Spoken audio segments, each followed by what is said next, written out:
Boleh aku tanya sesuatu dulu sebelum kita mulai? Bayangkan ini, kamu lagi duduk bersama teman-teman, dan tiba-tiba ada konflik kecil. Seseorang merasa tersinggung, suasana jadi canggung. Apa yang secara otomatis muncul di pikiranmu pertama kali? Apakah kamu langsung berpikir, oke, apa solusi paling logis untuk ini?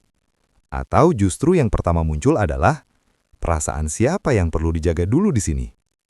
Tidak ada jawaban yang salah.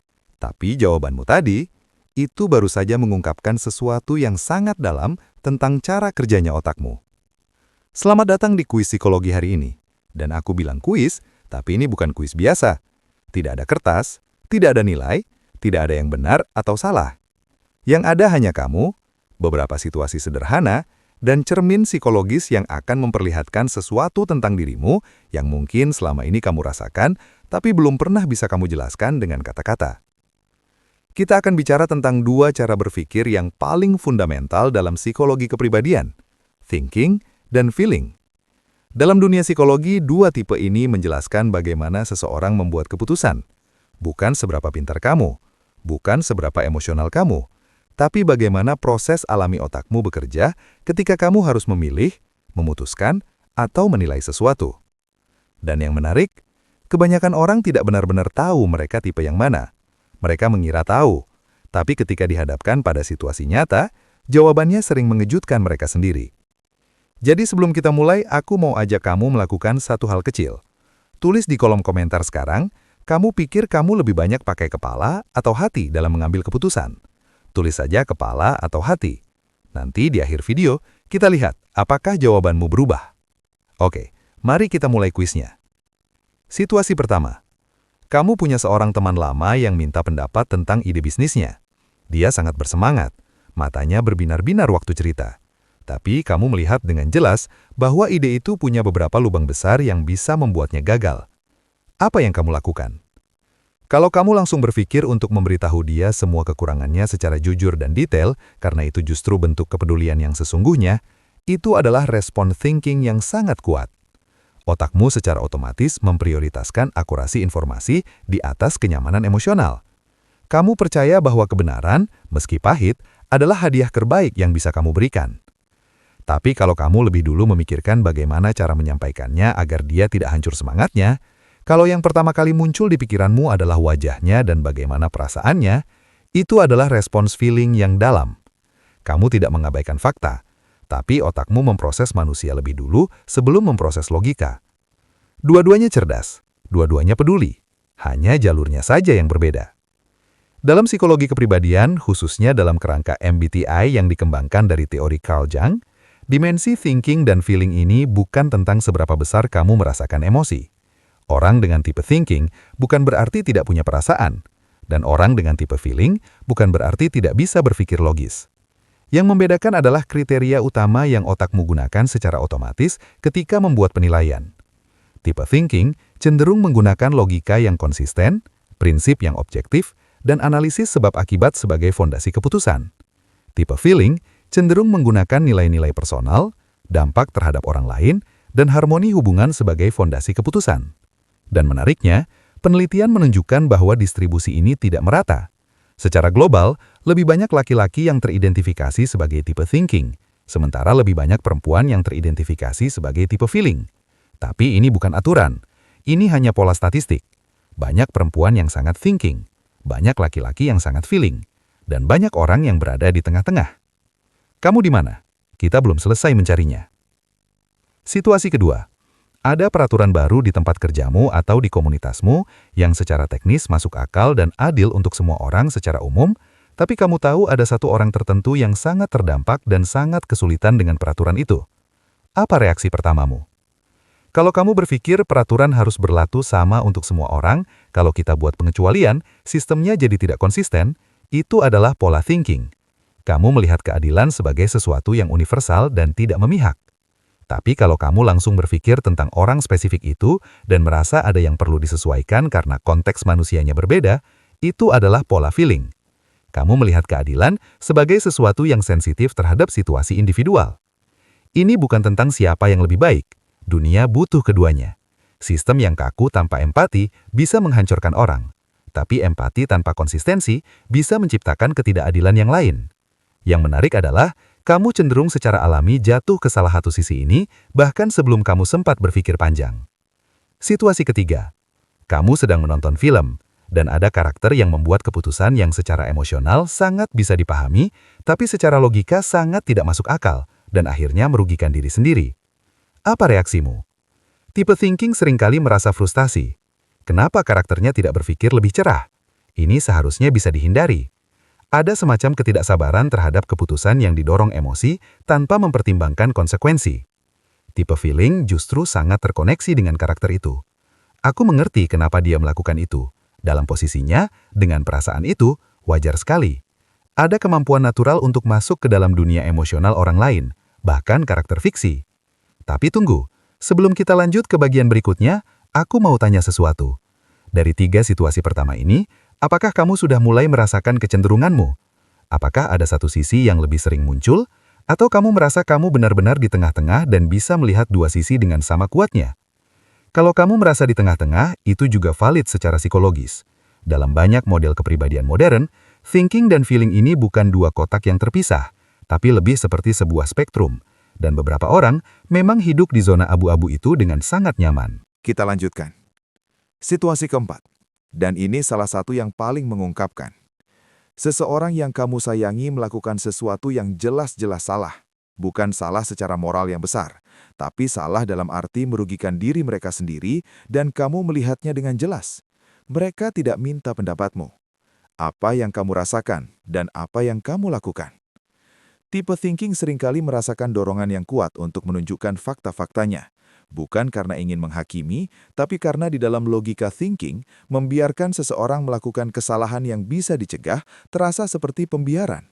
Informasi yang benar adalah bentuk kasih sayang. Tipe feeling seringkali lebih dulu merasakan tegangan antara ingin membantu dan menghormati pilihan orang itu. Ada kesadaran mendalam bahwa menyampaikan kebenaran dengan cara yang salah bisa merusak hubungan dan justru membuat orang itu menutup diri. Jadi, caranya dipikirkan dengan sangat hati-hati, bahkan lebih hati-hati dari isi pesannya itu sendiri. Apakah kamu melihat dirimu di salah satu dari ini? Situasi kelima, kamu harus memilih antara 2 pilihan. Pilihan A adalah yang secara logika lebih masuk akal, lebih efisien, lebih menguntungkan secara objektif. Pilihan B terasa lebih benar di dalam hatimu, tapi susah dijelaskan kenapa. Kamu cenderung memilih yang mana? Ini pertanyaan yang sengaja aku buat agak menjebak, karena jawabannya tidak sesederhana yang terlihat.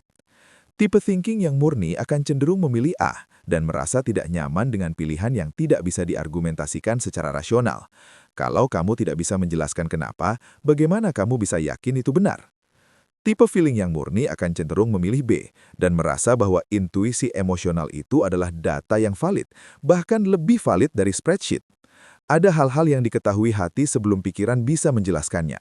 Tapi yang menarik adalah penelitian dalam ilmu neuroscience keputusan, termasuk karya Antonio Damasio tentang somatic markers, menunjukkan bahwa keduanya sebenarnya benar. Otak manusia menggunakan sinyal emosional dan sinyal logis secara bersamaan dalam membuat keputusan. Yang berbeda adalah tipe mana yang mendapat kursi di depan. Situasi ke-6.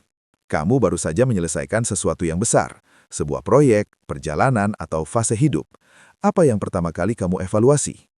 Tipe thinking cenderung langsung mengevaluasi hasilnya. Apakah targetnya tercapai? Apa yang bisa diperbaiki? Apa yang tidak efisien? Prosesnya dijadikan data untuk masa depan. Tipe feeling cenderung pertama kali merasakan dan memproses pengalamannya. Apa yang dirasakan selama proses itu? Bagaimana hubungan dengan orang-orang yang terlibat? Apakah ada momen yang bermakna? Dan ini bukan berarti thinking tidak menghargai makna atau feeling tidak peduli hasil. Ini tentang apa yang otakmu cari pertama kali sebagai penanda sukses. Situasi ke-7. Ada seseorang yang menyampaikan argumen yang secara logika kuat dan benar, tapi disampaikan dengan cara yang kasar dan merendahkan. Bagaimana responmu terhadap argumen itu? Tipe thinking memiliki kemampuan yang lebih kuat untuk memisahkan isi dari cara penyampaian. Caranya menyebalkan, tapi faktanya benar, jadi faktanya tetap perlu aku pertimbangkan. Ada semacam firewall internal yang bisa menyaring pesan dari pembawanya. Tipe feeling kesulitan melakukan pemisahan itu, bukan karena lemah, tapi karena cara penyampaian pesan adalah bagian dari pesannya. Kalau seseorang menyampaikan kebenaran dengan cara yang menyakiti, itu mengubah makna kebenaran itu sendiri dalam konteks hubungan manusia. Dua perspektif ini sering menjadi sumber konflik terbesar antara tipe thinking dan feeling dalam hubungan nyata. Tipe thinking frustrasi karena pesannya yang valid diabaikan karena cara penyampaian.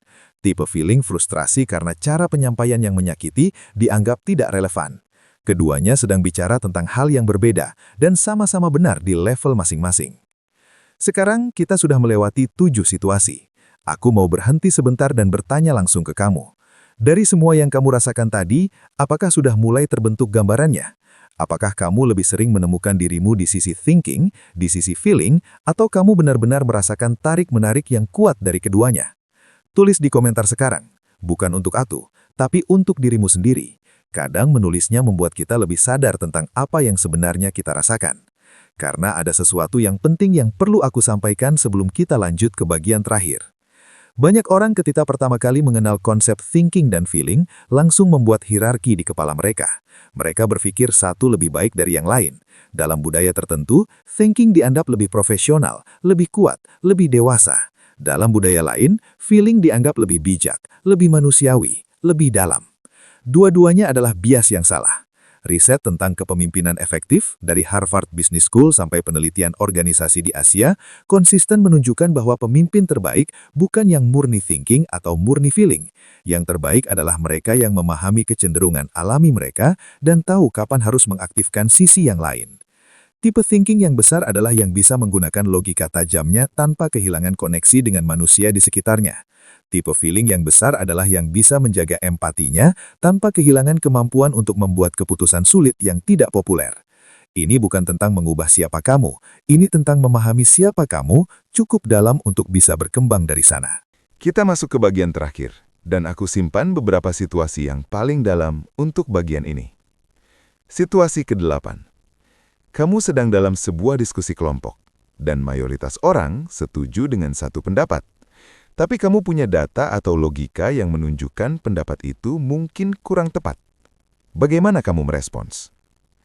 Tipe thinking cenderung menyampaikan pendapat berbedanya meski tidak populer, karena kebenaran lebih penting dari konsensus. Ada kenyamanan internal dengan menjadi suara yang berbeda selama argumentasinya solid.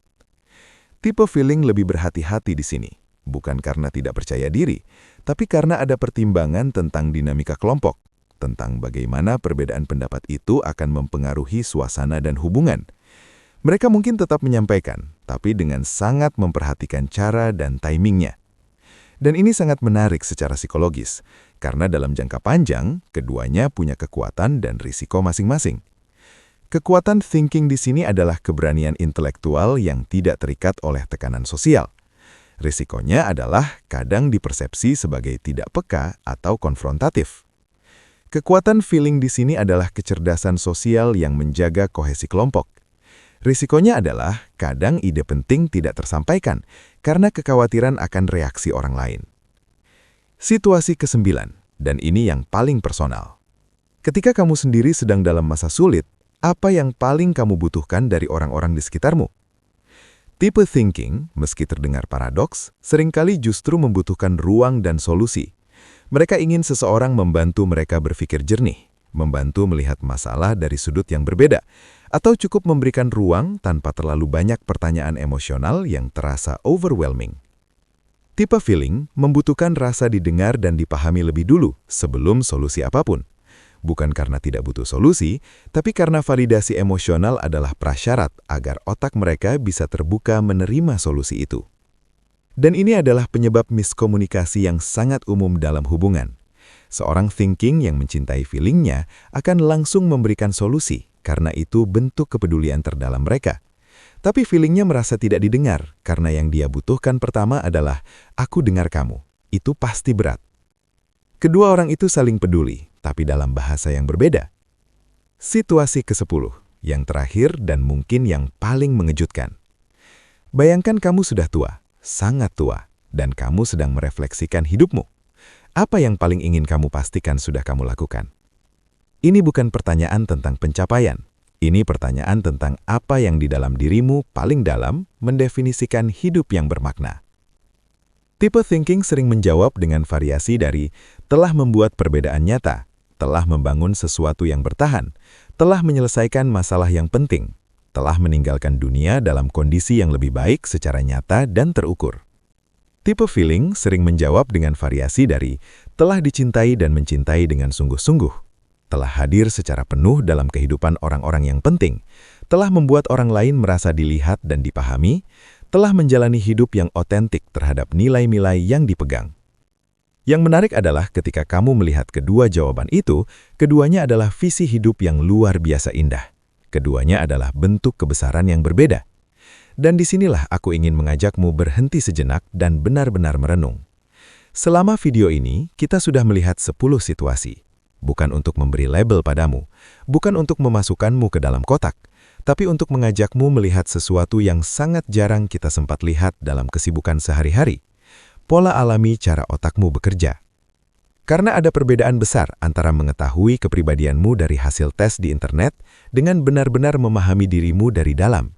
Yang pertama memberi kamu label, yang kedua memberi kamu kompas. Ketika kamu tahu kamu lebih banyak menggunakan thinking, kamu bisa mulai bertanya, bagaimana aku memastikan keputusan logisku tidak melewati kebutuhan emosional orang-orang yang aku cintai? Bagaimana aku mengkomunikasikan kepedulianku dengan cara yang bisa dirasakan, bukan hanya dimengerti? Ketika kamu tahu kamu lebih banyak menggunakan feeling, kamu bisa mulai bertanya, bagaimana aku memastikan empati yang kuat ini tidak membuatku mengorbankan kebutuhan atau kebenaran yang penting? Bagaimana aku membuat keputusan sulit dengan tetap menjaga integritasku? Tidak ada yang perlu diperbaiki, yang ada hanya sesuatu yang perlu dipahami lebih dalam. Dan justru disinilah sesuatu yang paling menarik dari psikologi kepribadian.